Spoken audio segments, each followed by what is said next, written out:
We are zooming here, VirginiaPreps.com style, also for our audience that will be tuning in on 757 Saturday Sports Talk on ESPN Radio 94.1. Yours truly, Matt Hatfield, here with you, and joined by a special guest, one of the all-time best when it comes to patrolling the sidelines in basketball. He won his 500th career game at Kempsville High School in Virginia Beach in 2017, but well before then, he trailed the path at Prince George's County's very own Potomac High School up there in Oxon Hill, Maryland. Won a couple of state championships there in 1981 and 1989. He went 293 and 89 there. So if my math is right, Coach, I think 520 victories.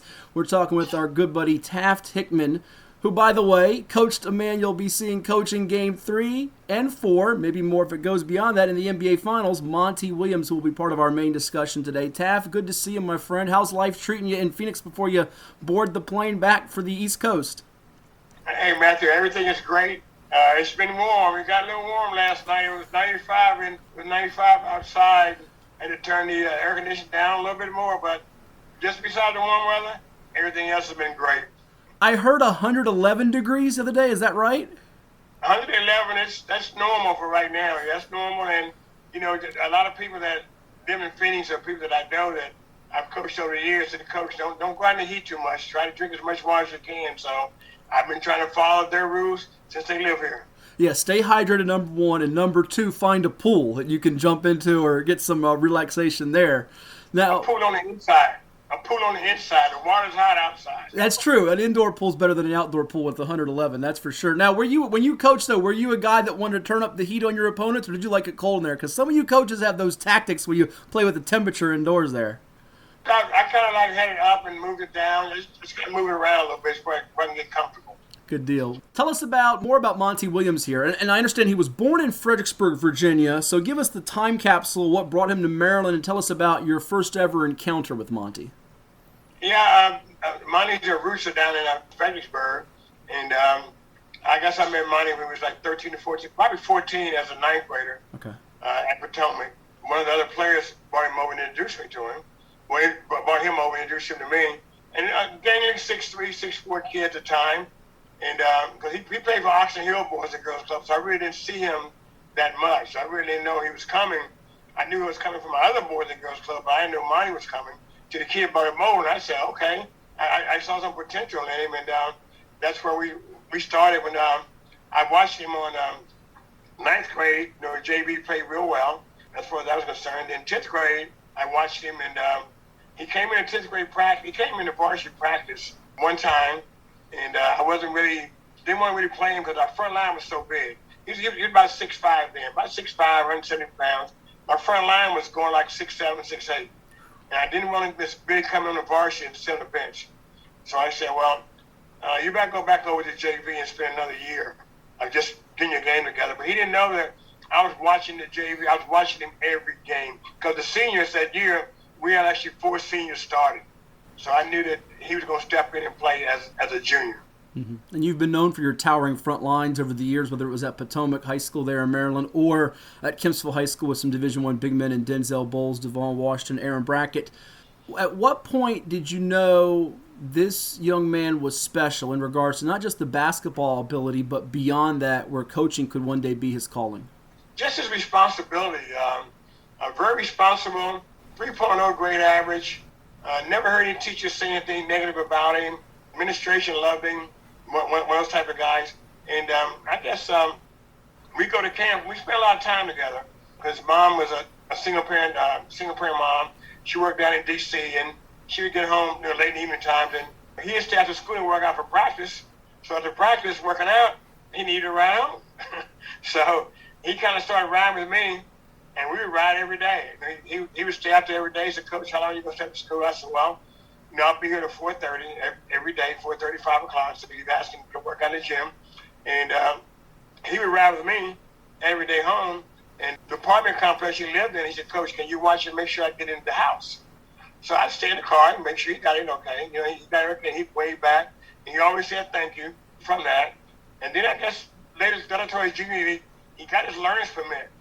His mom didn't have a car, so I said, well, how are you going to learn how to drive? He looked at me. So we drove up and down the parking lot at Potomac, and, it's one of my things I do is driving school. We drove up and down the parking lot in Potomac and taught him how to drive. And I believe I took him to get his license. If I remember, I think I took him to get his license. But just watching him play academically, he was in all the strong classes. Just mannerisms, yes sir, no sir. I was an athletic director at that time also. He would always stop by the office and we spend time talking about things. And I guess toward the end of his junior year, we had a car accident in September. We lost 3 starters. We lost 3 starters who was going to probably start with Monty. We lost those 3 guys who were all probably Division I basketball players. So Monty kind of took off his junior year. I think he averaged something like maybe 16, 17 a game, and maybe 9 or 10 rebounds. And you could just see him blossoming as a player.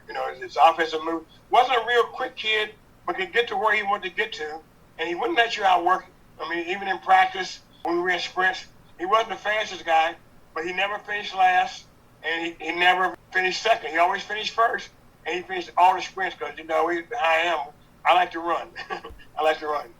Well, his story is remarkable. We can go through all the different details. You mentioned that tragedy there. He also dealt with a personal tragedy with his wife dying in a car crash in 2016, and they had 5 children together, and you were there with him when he got the first ever Sager Strong Award named after Craig Sager at that first NBA award show in June of 2017, and he went through some things health-wise while he was at Notre Dame. But I heard Bill Parcells during one of those America's Game NFL Network marathon features. I love those, all the different historical features, Coach, say about when you win a championship, whether it's a professional, high school, college, it's almost like a blood kinship or transfusion.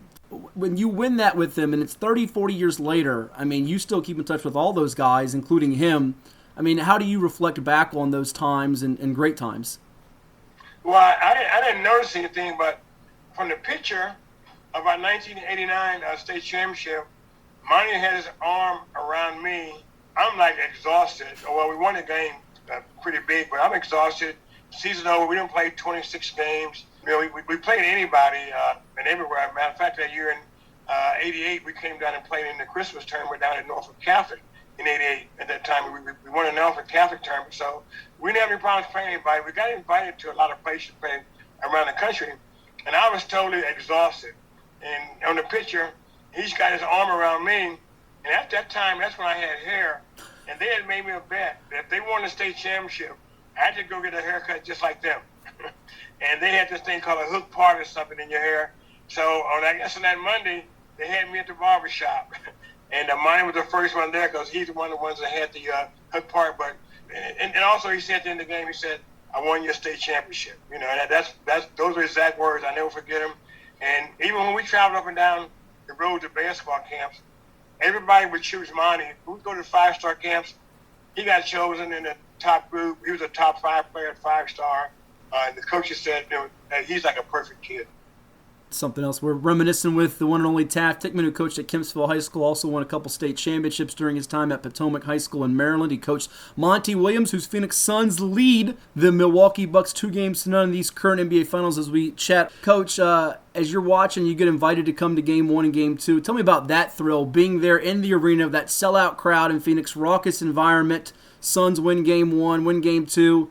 And then I'm sure at some point during this vacation, if you will, or experience, you've got to pinch yourself and say, wow, look at my guy. He's 2 wins away from an NBA championship.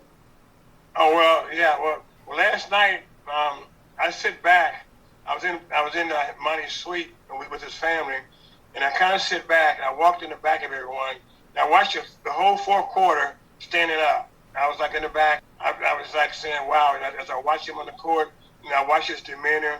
I took several pictures from up in the Sky Suite of him coaching. We talk almost every day. We text each other almost every day. And then when he wants to talk, he'll call me and we'll talk. If I want to talk, I can call him and we'll talk. He'll pick up. It's mostly texting. And when I text him on, I guess after they beat the Clippers, I said, look, I really love to come out to the games. I said, wherever you can do on your end, I'll do on my end to get out there. And he hit me up on Saturday morning. He says, Coach, he said, hit my wife up. She's taking care of all the tickets. I was like ecstatic. I was like, wow. And so he gave me her email number, her cell phone number, and said she's had. And I know how being a coach and even on the high school level, I know when you get into the playoffs, and as big as the NBA, that's the biggest it goes in America, as big as it goes in the world. And I know that his time is precious. His time, and I haven't seen him except up for the basketball court, but we've texted every day that I've been out here, and his wife him said, he's going 12 or 13 hours a day, and I know he's got those guys in focus, and I don't want to take anything away from him or focus or whatever. I just came out. I want to just enjoy the games and enjoy him sitting down there coaching. That's what I've been doing. Well, I can see you are from some of the social media photos. You got a chance to hang out with Ann Myers-Drysdale up there in the suite. Oh, Annie is great. Annie's great. Annie, Monty she actually wanted to know who coached Monty, and that's how Monty actually introduced me to her. Okay. And she sent me a book by John Wooden, autographed by John Wooden, and we've been communicating for almost a year. We communicate on email. She sent me all the press at the end of the games.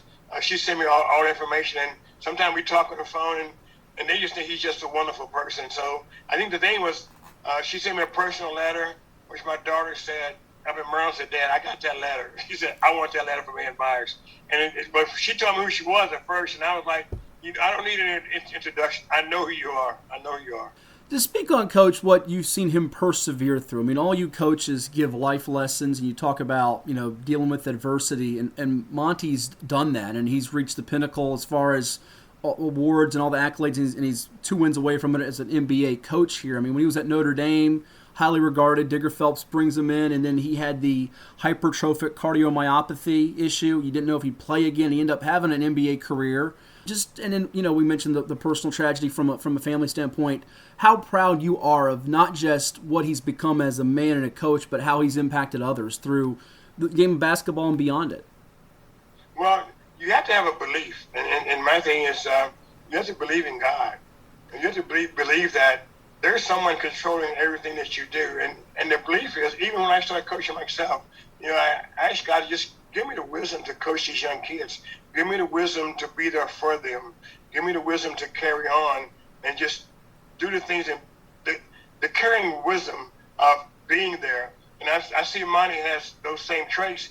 And I know one of the things that he says that I say, and even as I Kempsville, and I think the kids understood it, after every game I would say I love you. And, after every practice I said I love you. I said, no matter how hard I was on you, no matter how hard I push you, or I push you academically, or I push you on the basketball court, that there's still a love bond from me to you. I'm not, trying to break you down. I want you to build so when you get older, you can put back into what I've tried to do myself. Yeah, that love is very real and genuine. You can see it for sure. I mean, to hear some of the glowing remarks he's had about you, even in his press conferences to this day now, what's that mean to you personally? Oh, that means he was listening. I look at him on the bench and some of the things, I said, wow, Monty's was very intense. Even when he first started coaching, I said, I didn't know he was that intense and listening. But he was listening all the time, and I guess he was setting himself up to be a coach. That's basically about the same thing I did with my coaches in high school. Even my classmates right now, 50 years later, they say, you did exactly what we thought you would be doing. Exactly. What do you see in this particular Suns team? They're up 2 games against a very talented Bucks team with the Greek freak and Giannis Antetokounmpo, who is just a spectacular talent. We know he's coming off an injury, but you can see just how brilliant he is with 40-plus and 15, 20 rebounds at the drop of a hat. But we know about Chris Paul as a leader and Devin Booker's emergence as an elite-level player. But I think there was a moment, it's kind of been shown a lot on television and social media here in the last 24 hours plus, Coach, in a timeout, fourth quarter, where he's up close with a big man, and you've coached many of them, DeAndre Ayton, and you can just see that passion and that leadership connectivity. What are you seeing from Monty? And then also, I guess, the impact on DeAndre Ayton, who, when he's on a list with guys like Wilt and Russell and Bill Walton with his double-doubles, 15-plus rebounds, that's pretty rare air. Yeah, that's very rare. I know last year, Monty and myself, I guess 2 years ago when they were in the bubble, I was driving one day and my phone rang, and it was Monty Williams. I'm like, hey, what's up? He said, Coach, can we talk? I said, yeah, So we talked, and he was just talking about coaching kids. It's just about coaching, how you do it for so long. I told him about the love and the passion that you have to have. And when I told him when they were in the bubble, and I watched DeAndre. Well, I knew what Devin Booker could do from Kentucky, and I knew Bridges, and I said, Monty. I said, they're talented. They're very talented. And I said, DeAndre Ayton is a young Bill Russell. And, I said, I watched him play. I watched him emerge in the bubble. And it's just amazing how he is emerging as a player, and when they picked up Chris Paul, and I know ESPN picked him 4th or 5th, I picked him 1st or 2nd back in November. I said, when Chris Paul joined that team and when Jay Crowder joined it, I said, oh, the West better watch out. There's a new team in the West. Yeah, veteran presences and leaders that have certainly gone on a lot of journeys, and it's showing here, 2 wins away from an NBA championship. Out of a timeout, I mean, he usually has great sets, doesn't he? I mean, I'm sure he's picked a couple things from your brain, and then just also he's mentioned, I know, too, in addition to yourself, legendary coaches like Popovich and Pat Riley have had such an influence on him as well. Correct. Well, it's called execution. And when Monty first got drafted by the Knicks and Riley was there, he told me their days were from 8 in the morning until almost 6 o'clock at night with Pat Riley. And I just said, wow. I just said, wow. And then when I actually went down to New Orleans to work with the team that one summer, our days were from 7 to 7. We had to be there at 7. Coaches, we had to be there at 7 o'clock. Players came in about 9. And we didn't leave as coaches. We didn't leave until after 7 o'clock. So I got a chance to realize that the NBA looks good and it looks all fun and games and having it is a grind. It is a deep grind. And Monty said, Coach, he said, I thought you were tough. He said, I'm glad that you prepared me for Pat Riley. Yeah, Riles can get under people's skin, even with that nice, clean look Armani suits and everything. He's got a really tough Irish side about him. So right. Last couple ones for you, Coach, and I could spend all day with you. I know you got to catch a flight here soon, but your conversations these days, you kind of hit on them a little bit. You really don't have to give this guy much advice now. He's got a lot of it figured out, doesn't he? Oh, he's got it all figured out. I told him, he hit me about maybe about a month ago, they were in the playoffs, a few weeks ago. He said, Coach, I'm in different air. He said, I'm not used to this. I'm kind of trying to feel my way. I said, yeah, but you're feeling your way pretty good. I said, you're feeling your way pretty good, And I just, I just sent him a quote or something or whatever about preparation, execution. And that's about it. He just said, Coach, appreciate it. Thank you. And then one day he made me feel really good. He texted me back real quick and says, Coach, we were just talking about you and our staff meeting today. I said, oh, wow, that's pretty good. That's pretty good. How's Monty? We know about the smarts, the high GPA. So that's, I think, translatable to player to coach and also just in general when you hear him speak and outside of the game of basketball. But how's Monty the player different from Monty the coach from your perspective? Well, Monty the player, I really didn't know that he was going to, really score 30 points a game in high school. I thought he'd be about 24, 25, but he was 30 plus points a game in high school and a plus 16 rebounds. And that was with a team with 2 more Division I players on it. And probably 6 or 7 college players on it.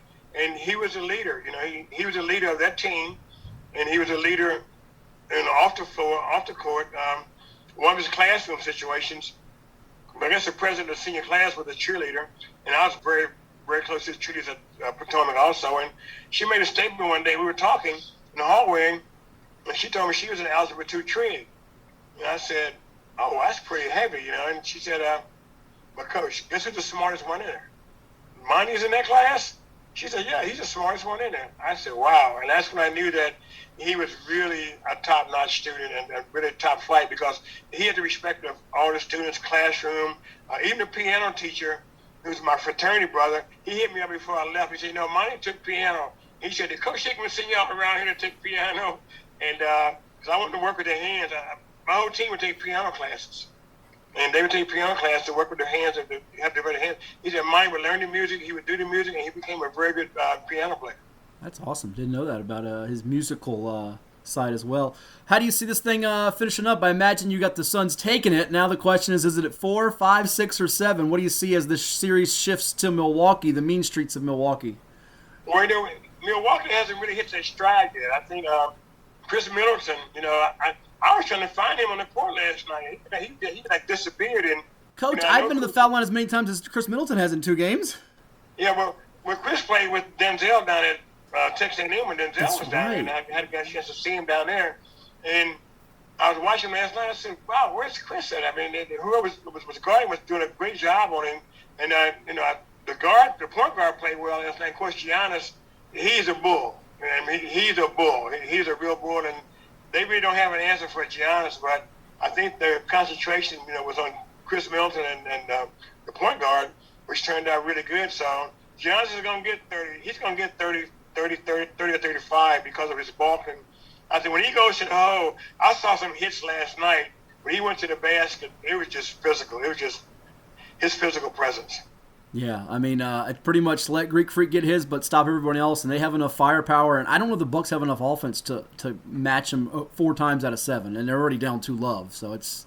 Well, what I loved about Phoenix was that for the first game, I sit there and watched the fast break evolve, and I was like, wow, that looks like, I think he might have got that from me. But their fast break was beautiful. I mean, to see Chris Paul run that fast break that the Suns run, it's absolutely beautiful.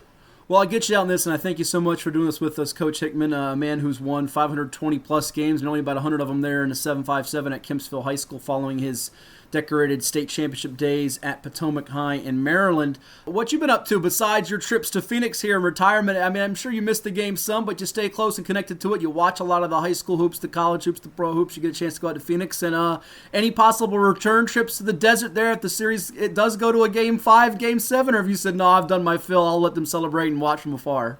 I'll let him celebrate. I'll watch it. I took this long flight out here. It's a 5.5 hour flight, so I'm good. I think I'll be watching it on TV.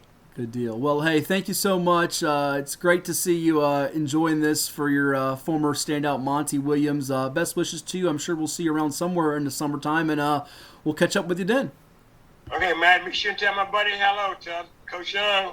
Coach Young, hello. Tell him I'm engaged. I'm going to be just like him. Oh, wow. I'm sure he'll be thrilled. He wanted to be on this today. In fact, he was busy. He had another engagement. I mean, don't worry. He's not that another engagement, but he had something else that he had to tend to. But I'm sure he'll be thrilled to hear that and look forward to catching up with you somewhere at a basketball gym or elsewhere. Okay, sure thing, man. Nice talking with you. You bet. That's former Kempsville coach Taft Hickman chatting Monty Williams and NBA Finals with us here on 757 Saturday Sports Talk on ESPN Radio 94.1.